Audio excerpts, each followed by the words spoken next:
I watch a lot of movies. A lot of movies. Welcome back to Gryphon's Film Fest, the show where I rate and review the movies I've seen in the last week or so. Let's get right into it.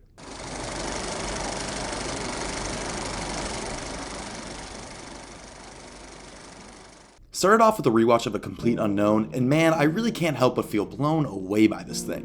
Does it fall into standard biopic fare? Sure. Does it sometimes feel like it directs itself? Sure.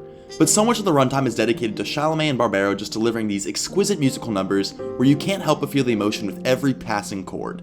Even if the story was a total dud, this would simply just be a good excuse to relax and vibe out to some amazing tracks. But honestly, I found the story here to be incredibly endearing. Everything with Woody Guthrie is uber impactful, with Song to Woody probably being my favorite scene in the entire movie, and I found all the relationship drama to be compelling, real, and relatable.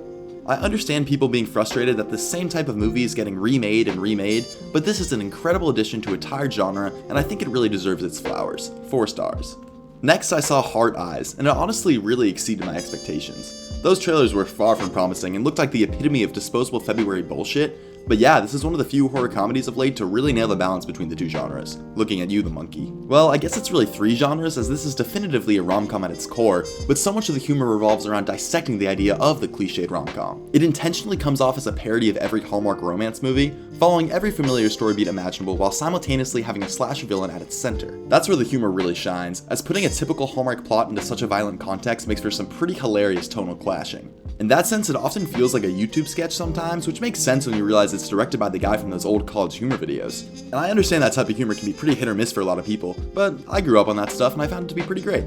There's a boatload of weak writing here, and a pretty underwhelming finale, but I would take something genuinely funny like this over the insincerity of the monkey any day of the week. 3.5 out of 5 stars. The next morning, I saw M for my History of Global Cinema class, and I think I might have just not been in the right headspace for it. M follows a small German town terrorized by a child serial killer, and the criminal underworld that tries to take him down.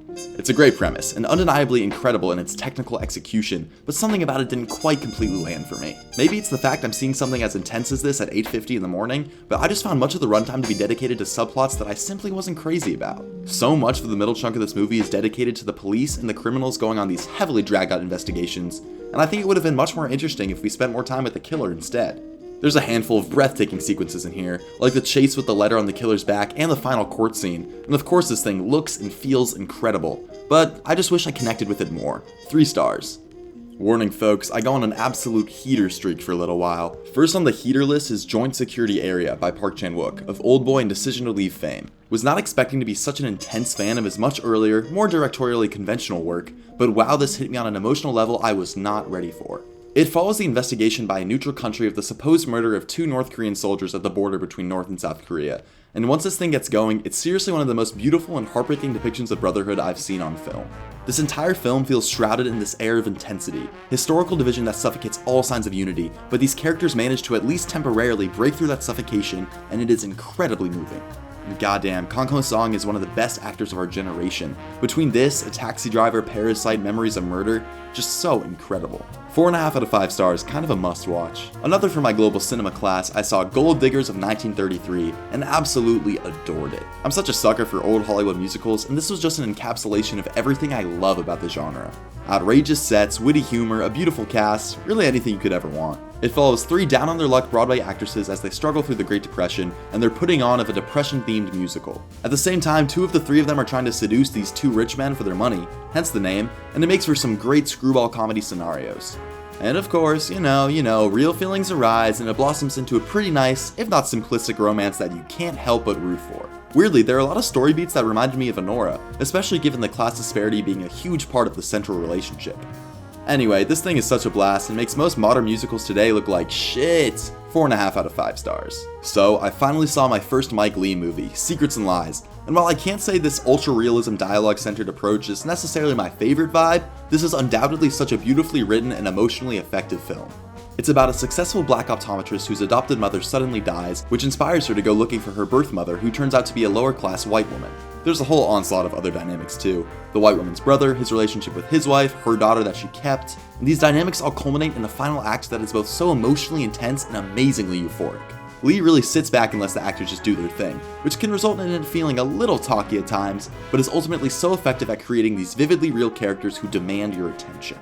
Marianne Jean-Baptiste in particular plays one of the most tender characters I've ever had the privilege of watching. Pretty sure I fell completely in love with her. All in all, I really enjoyed this and I'm excited to see more of this guy's filmography, even if I'm not quite hooked on his style yet. I hate to say, that's another 4.5 out of 5 stars. Okay, this is a crazy one. I saw Francis Ford Coppola's horror movie based on one of his nightmares, Twixt, and it's about as crazy as you'd expect from a late-stage Coppola based on one of his nightmares. Also, I didn't totally see Twixt. I saw the authentic cut called Betwixt Now and Sunrise, horrible title, which cuts like the entire third act and resolution, so I definitely did not get the full experience on this thing. But nonetheless, this was such a bizarre blast. It feels very silly at times, but Coppola is more than willing to sacrifice narrative clarity and seriousness for some seriously striking visuals or haunting story beats. I mean it when I say this has some of the most creative uses of digital filmmaking kinda like ever. Beautiful green screen work, superimpositions, the whole lot. And yeah, Coppola is really on his Megalopolis type of timing here. Not always prestige, but simply badass in his risky filmmaking. That's just such an incredible post-Godfather legacy to have, not riding off the hightails of your world-changing past work, and instead always pushing yourself into crazier, riskier places. Betwixt Now and Sunrise is a fucking mess, but it's always hilarious, directorially fascinating, and a tremendous insight into Coppola's mind. That's another 4.5 out of 5. I hate to end my hot streak here, but I saw Captain America Brave New World, and I'm utterly convinced this is the worst big-budget production to come out of a major studio, like, maybe since the turn of the century. Brave New World has an unfinished, incomprehensible script, it looks like sludge, it's edited awfully, every actor is phoning it in. I could go on. There's really not a single positive thing to say here. I genuinely cannot wrap my head around the fact that any movie, let alone a $200 million one, got released in this state. It's hard to imagine even the most die-hard Marvel fan feeling excited about anything here. The plot moves in molasses. Characters appear and reappear at seemingly random points. The most quote-unquote exciting scene, being the Red Hulk fight, is entirely spoiled in the trailers and is nonetheless extremely by the numbers. And he's defeated in one of the most cliched and overdone ways imaginable. This is just a pathetic waste of $200 million. I'm gonna sound dramatic, but I mean it when I say I don't think this is art. This is a corporate obligation, with zero faith in the film itself from behind or in front of the camera, aside from its multiversal implications regarding future entries into the franchise. An absolute stinker. 0.5 out of 5 stars. Well, that's all I watched this week. I'm pretty angry now, so I better stop here. This is Gryphon's Film Fest.